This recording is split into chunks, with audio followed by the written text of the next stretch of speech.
శుక్లాంబరధరం విష్ణుం శశివర్ణం చతుర్భుజం ప్రసన్నవదనం ధ్యాయేత్ సర్వవిఘ్నోపశాంతయే అగజానన పద్మార్కం గజానన మహార్నిశం అనేకదంతం భక్తానాం ఏకదంతం ఉపాస్మహే. ఓం గం గణపతయే నమః. ఓం శ్రీమాత్రే నమః. ఓం శ్రీ గురుభ్యోం నమః. మా ఆది ఆశ్రయాలను చూస్తున్నటువంటి మీ అందరికీ, అలాగే విదేశాల్లో కూడా ఉంటూ నన్ను ఎంతగానో ప్రోత్సహిస్తూ నాకు ఫోన్లు చేస్తూ నిరంతరము నన్ను డౌట్లు అడగడం, మీరు ఫాలో అవ్వడం అనేది చాలా బాగుంది.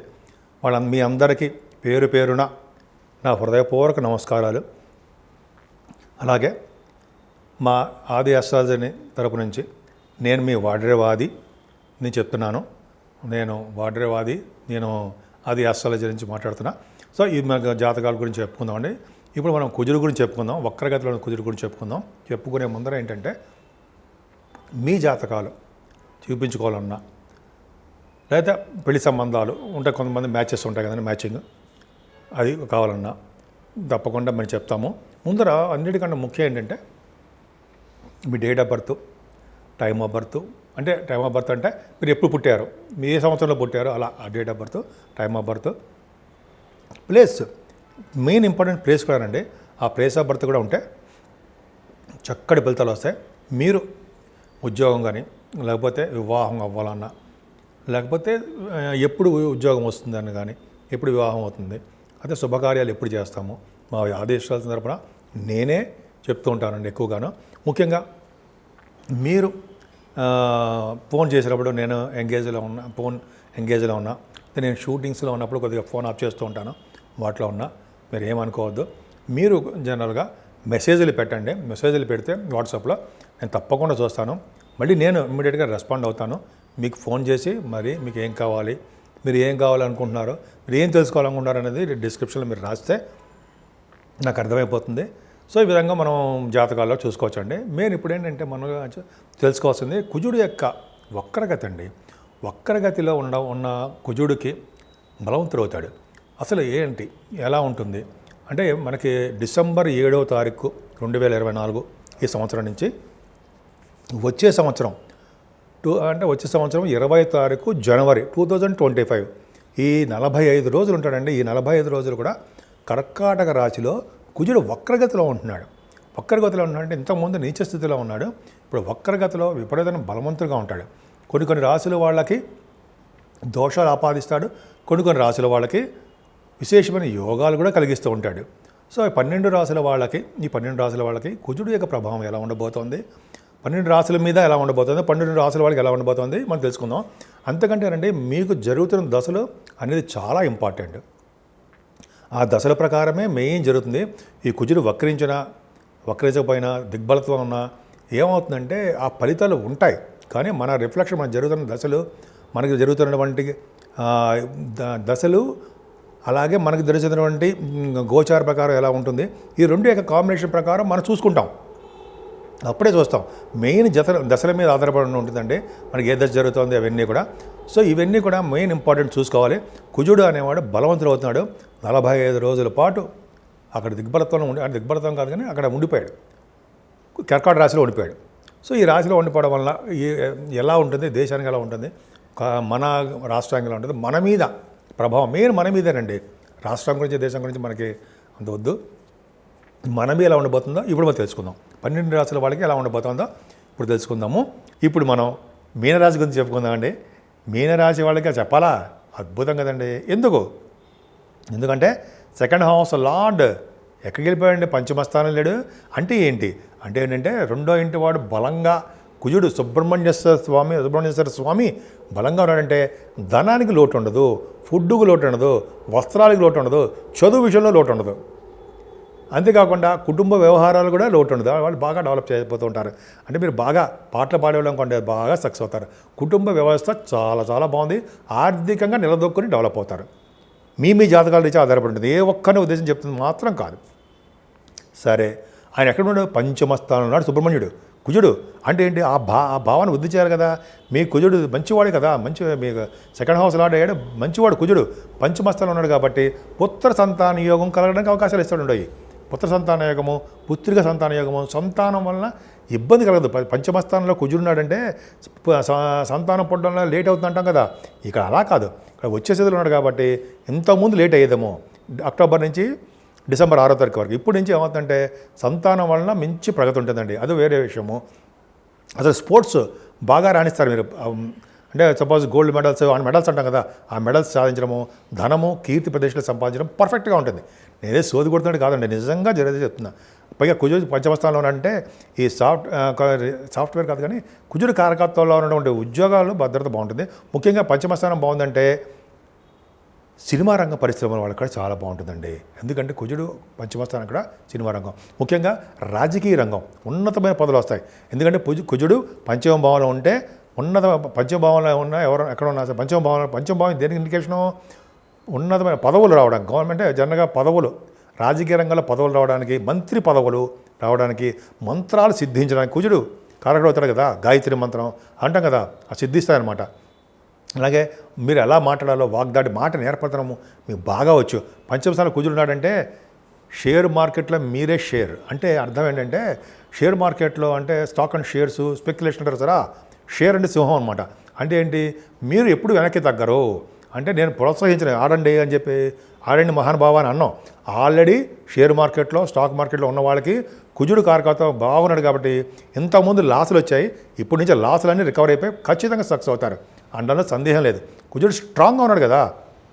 స్టాక్ మార్కెట్లో ఉన్న వాళ్ళకి స్పెక్యులేషన్ ఏదైనా సరే వాళ్ళందరూ కూడా కుజుడు కారకత్వంలో ఉన్న వాటిలో బిజినెస్ సక్సెస్ పెట్టుకుంటే ల్యాండ్స్ కానీ సివిల్ ల్యాండ్స్ కానీ, తర్వాత ఏంటంటే computers, software, electricity, electronics department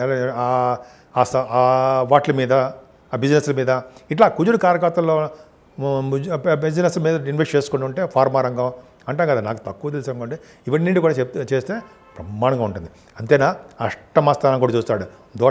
దోషమే. ఎందుకని ఆయనకు చిన్న చిన్న ఇబ్బందులు కలిగిస్తాడండి. హెల్త్ ప్రాబ్లమ్స్ కలిగించడానికి అవకాశం ఉంది. అది హెల్త్ ప్రాబ్లమ్స్ కలిగించడానికి అవకాశం ఉందంటే హాస్పిటల్లో చేరిపోయి అమ్మ బాబోయ్ అంటావా, ఏమీ లేదు. ఆయన చిన్నపాటి ఇబ్బందులు, మీరు ఎక్కువగా స్ట్రైన్ అయిపోతున్నారా బాబు, ఈయన కొద్దిగా రెస్ట్ ఇద్దాం అని అంటే ఆయన కొంచెం మిమ్మల్ని స్లో చేస్తాడు తప్ప మీరేమీ ఇబ్బంది పడాల్సిన అవసరం లేదు. 11వ భావాన్ని కూడా కుజుడు చూస్తున్నాడు కదా. 11వ భావాన్ని కుజుడు చూడడం ధైర్యం, అంటే లాభాలు బాగా వస్తాయి. మీకంటే అన్నయ్యలు బాగుంటారు. భూముల మీద, అలాగే మీరు ఇళ్ల మీద, ఇళ్ళు అంటే అపార్ట్మెంట్స్ మీద బాగా ధనం సంపాదిస్తారు. మీకంటే పెద్దవాళ్ళు బాగుంటారు. కంటిన్యూస్గా ఫ్లో ఆఫ్ మనీ అంటే ఏంటి, తరగని సంపదలు అంటే అందరికీ వస్తాయా? కాదు. ఎవరైతే ఇలా రియల్ ఎస్టేట్లో కొంత మంచి వ్యాపారస్తులు కొంత బాగా ఇన్వెస్ట్మెంట్ చూసారా, ఇన్వెస్ట్మెంట్ చేస్తూ ఉంటారు, వాళ్ళకి నాలంటాడుగా కాదు అందరికీ వాళ్ళకి ఆ భావాలు ఉంటాయి. సో ఈ విధంగా బాగుందండి. ఇక్కడ 12వ భావాన్ని కుజుడు చూస్తున్నాడు, శని ఉన్నాడు. అంటే ప్రయాణాల్లో దెబ్బలు తగ్గడానికి అవకాశం ఉంది. చిన్న దెబ్బలు తగ్గడానికి, లేదా బ్లడ్ ఒంటి మీద గాయం అవ్వడానికి, బ్లడ్ కనపడడానికి కొంతమందికి మాత్రమే వాళ్ళ జాతకాలు ఇచ్చే ఆధారపడి ఉంది. ఏదేమైనా మీ రాశికి అంటే మీనరాశికి కుజుడు యోగకారకుడు అయ్యాడు. పైగా ఆయన 9th హౌస్ లార్డ్ కూడా అయ్యాడు కదా, ఆయన భాగ్యస్థానాధిపతిగా అయ్యాడు కాబట్టి విపరీతమైన రాజయోగాన్ని ఇస్తాడు, భూములు ఇస్తాడు, ఫారిన్ కంట్రీస్ చేస్తుంటాడు. భూముల వలన అంటే మీ చేస్తున్నటువంటి ఏ వ్యాపారం వలన, ఏ వ్యాపారం అయినా సరే ఆ వ్యాపార అభివృద్ధి కలిగిస్తూ ఉంటాడు, ఫారిన్ యోగాన్ని ఇస్తాడు. సో ఈ విధంగా కుజుడు మీకు అద్భుత యోగాల్ని ఇస్తున్నాడు. సో మీన రాశి వాళ్ళు కూడా మంచి ఈ కుజస్తంభన ఈ 45 రోజులు కూడా అద్భుతమైన ఫలితాలు ఇస్తాడనలో సందేహం లేదు. ఇప్పుడు మనం రెమెడీస్ గురించి తెలుసుకుందామండి. కుజుడు అనుగ్రహం 12 రాశుల మీద కలగాలి, అవునా? ఇప్పుడు కుజుడు కొన్ని రాశులకి యోగాన్ని, కొన్ని రాశులకి అవయోగాన్ని కలిగిస్తున్నాడు కదా. ఈ స్ట్రాంగ్గా ఉండడం వలన, ఆయన అంటే కుజు స్తంభన వలన, కుజుడు యొక్క రెట్రోగేషన్ వలన కొన్ని రాశులకి ఇబ్బంది కలిగిస్తున్నాడు. అది ఇబ్బంది అంటే మరీ ఇబ్బంది కాదు, కానీ కుజుడు యొక్క అనుగ్రహం కలగాలి కదండి. అన్ని రాశుల వాళ్ళకి మనందరికీ బాగుండాలి కదా మనందరం, అవునా? కాబట్టి కుజుడు సుబ్రహ్మణ్య స్వామి పూజలు చేసుకుందాం, సుబ్రహ్మణ్య స్వామి కళ్యాణం చేయించుకున్నా, సుబ్రహ్మణ్య స్వామి అష్టోత్తరం చేసుకున్నా ఇంట్లోనే, లేదా పుట్టలో పాలు పోసిన, ఈ విధంగా సుబ్రహ్మణ్య స్వామి ఆరాధన ఈ 45 రోజులు బాగా చేసుకుంటే, నిరంతరం సుబ్రహ్మణ్య స్వామి కొలవడం వల్ల ఏం చేయదండి మనకు తెలియదు. మనకు చిన్న మంత్రం చెప్పండి. అంటే ఓం మిలికిలిసా అండి, సం శరవణ భవాయ నమః, ఓం సం శరవణ భవాయ నమః, ఓం సం శరవణ భవాయ నమః అనే మంత్రాన్ని బీజాక్షరం నేను 108 సార్లు రోజు జపించుకోవడం వలన 12 రాసుల వాళ్ళకి అద్భుతం ఫలితాలు ఉంటాయండి. ముఖ్యంగా సుబ్రహ్మణ్య స్వామి ఆరాధన ఎంతో పవర్ఫుల్. సుబ్రహ్మణ్య స్వామికి పాలతో అభిషేకము, తేనెతో అభిషేకము ఇలా ఉన్నాయి కదండి, అన్ని అభిషేకాలు ఉన్నాయి కదా. పైగా ఆయన గంధంతో అభిషేకం చేస్తే పుణ్యఫలం ఉంటుంది అంటారు. అరగదీసిన గంధం ఉంటుంది కదా, ఎవరైతే అరగదీసిన గంధాన్ని సుబ్రహ్మణ్య స్వామికి మొత్తం అంతా రాస్తారో వాళ్ళకి పుణ్యం అధికంగా ఉంటుంది. వీడు ఏ జన్మలో చేసుకున్న పుణ్యమో అంటుంటాం కదా, అది పుణ్యం అని ఇలాగ వస్తాయి. పుణ్యం చేసుకోవడం అంటే ఏంటి, గంధాన్ని సుబ్రహ్మణ్య స్వామికి రాయడమే. సుబ్రహ్మణ్య స్వామి అంటే మనకు విగ్రహం ఉంటుంది, అయితే మా ఇంట్లో పాము కూడా ఉంటుంది, 5 తల పాము, వెండిది, బంగారం, పూజ చేసుకున్న, పాల అభిషేకం చేసుకున్న అద్భుతమైన ఫలితాలు వస్తాయి. ఈ విధంగా సుబ్రహ్మణ్య స్వామికి పూజ చేసుకుంటే ఏ ఫలితాలు వస్తాయి, భార్యాభర్తల విషయంలో అనురాగం పెరుగుతుందండి, మనస్పర్ధలు ఉండవు, త్వరగా వివాహ శుభకార్యాలు జరిగిపోతాయి, వివాహాలకి ఆటంకం ఏర్పడదు. ముఖ్యంగా సంతానం విషయంలో ప్రాబ్లమ్స్ వస్తాయి. సార్ పుట్టట్లేదురా బాబు సంతానము, ఎట్లాగా అనుకుంటాం కదా చాలామందికి. కుజుడి ప్రభావం, సర్పదోషం ఉంటుంది కొంతమందికి, అంటే రాహుకేతులకి కుజుడి ప్రభావం ఉంటుంది. ముందు కుజుడి ప్రభావం కాబట్టి పంచమస్థానంలో సంతానం విషయంలో ఇబ్బంది కలుగుతుంది. కాబట్టి ఈ సుబ్రహ్మణ్య స్వామి పూజ చేసుకుందాం, ఇబ్బందులన్నీ తొలగిపోతుంటాయి. అలాగే ఇంకా చెప్పాలంటే ఈ కొంతమందికి ఉద్యోగాల భద్రత ఉండదు, ఉద్యోగాల కోసం కూడా ట్రై చేసే వాళ్ళకి, విదేశాలు వెళ్ళడానికి ట్రై చేసే వాళ్ళకి, ఇలాగ అన్ని యాంగిల్స్ చూసి అంటే అన్నిటి ప్రభావం యొక్క కుజుడే కారకుడవుతాడు. ముఖ్యంగా సంతాన విషయంలోనూ, భార్యాభర్తల విషయంలోనూ, భార్యాభర్తలు విడగొట్టాలన్నా కలపాలన్నా కూడా ఆయనే కారకుడవుతాడు.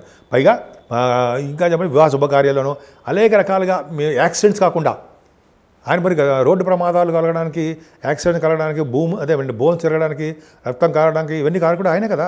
అవన్నీ కాకుండా సర్వదా రక్షగా ఉంటాడు సుబ్రహ్మణ్యుడు.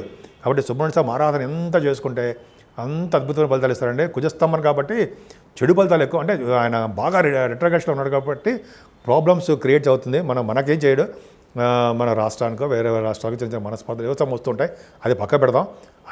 12 రాసుల వాళ్ళకి బాగుండాలని, అద్భుతంగా ఉండాలని, ఇటు యోగం చేసినా యోగం చేయకపోయినా కుజుడి యొక్క ప్రభావం వలన, కుజుడి యొక్క సుబ్రహ్మణ్య స్వామి ఆరాధన వలన 12 రాసుల వాళ్ళకి ఆయన యొక్క చల్లని చూపులు, ఆయన యొక్క దీవెనలు కలగాలని, ఆయన దీవెన వల్ల మనందరం సుఖ సంతోషాలతోటి, ఆరోగ్యాలతోటి ఎప్పుడూ అద్భుతంగా ఉండాలని, ఉంటారని నేను మనస్ఫూర్తిగా కోరుకుంటున్నాను.